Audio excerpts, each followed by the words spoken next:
What's up YouTube, Mr. Daniel J 1999 here, and welcome to episode 4 of my AC Milan career mode series, and thanks for the support so far. And if you could thumbs up the video, that would really help me, and it gives me motivation to make more videos, and each time I get more than say 5 likes, it gives me inspiration to make more videos. So if you haven't seen already, I have made a FIFA 14 video, Let's Talk FIFA 14, and I've talked about some of the things about career mode that I don't like and that I want to be improved in the game.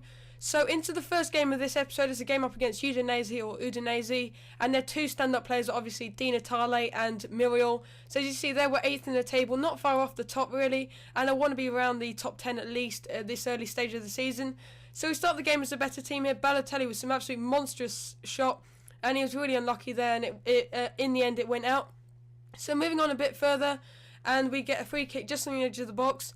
I don't have many good free kick takers, so I was looking through my options. No one really stands out. So I went with Shaqiri, and he just blazed over the bar by a little bit. So hoping over the next couple of years or next couple of seasons I can bring in a lot of good free kick takers. So as you see here, we just couldn't knock the ball away, we couldn't clear the ball, and that sometimes happens with me. And Di Natale took advantage of that and scored in the 48th minute to give Udinese the 1-goal lead. So I went attacking after this. I think I went to a 3-5-2. That's what I always do when I'm losing. So this is an absolutely fantastic goal. I didn't get a replay of this, but it's a fantastic goal. So here you see El Shaarawy running past the defenders. He's obviously going to go for the sweaty goal.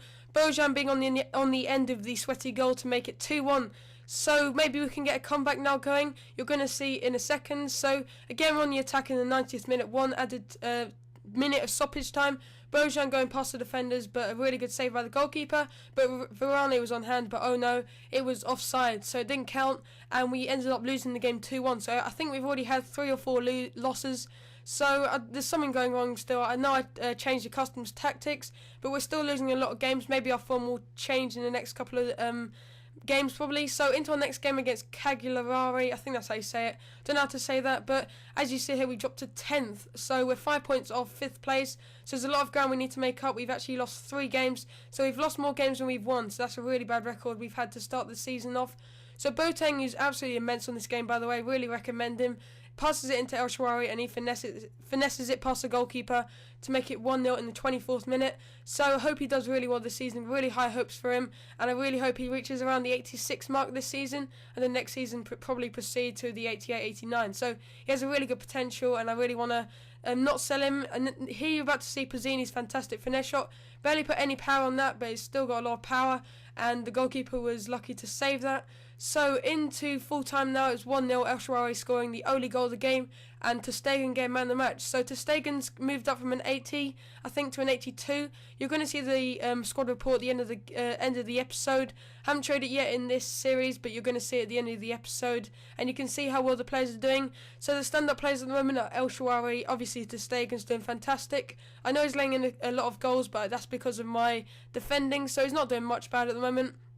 So into our next game against Parma, we're up to 8th at the moment, still on 9 points, but as you see there, Lazio in 3rd position on 14 points, so still a lot to make up. Here you see El Shaarawy going over for no reason really.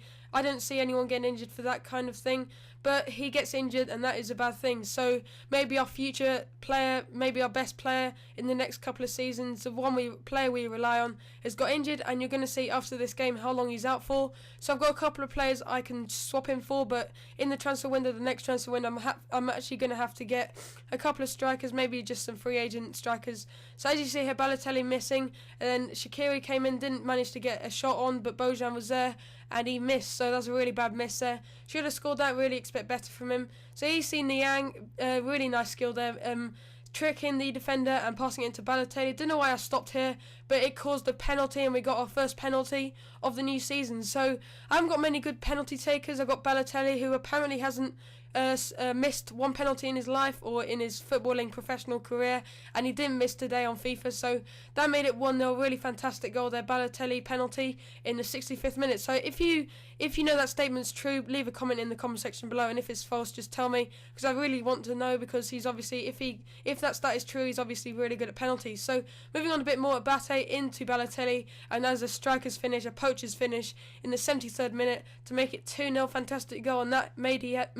him have a brace. So moving on a little bit, nearly to the end of the game, and it came off the bar there. Ter Stegen couldn't do anything about that, but maybe should have done something about that. Maybe should have been closer to his near post. And there is a lot of talk about near post OP.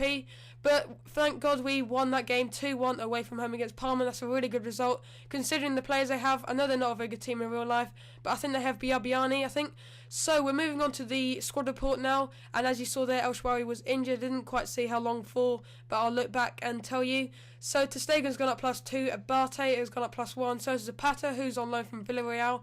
Varane hasn't gone up 1 just yet, but he will get better in the future. We got this guy, 18 years old. So I'm going a bit quickly through these, but all my young players are growing, which is the important thing. Have got a couple of concerns about Shaqiri or Shaqiri. I'll just say Shaqiri from now on. But he's not being done very well. His stamina is absolutely dreadful. So it's good I didn't buy him because I was thinking of buying him. Balotelli going up +1 and El Sharawi is now on 83. So that wraps up for this episode. If you enjoyed the video, please leave a like. And if you enjoy my FIFA content, please subscribe. And again, if you haven't seen my video from earlier, I recommend you go and check that out. I'm talking about FIFA 14. So thanks for watching and I'll see you in episode 5 that should be out tomorrow.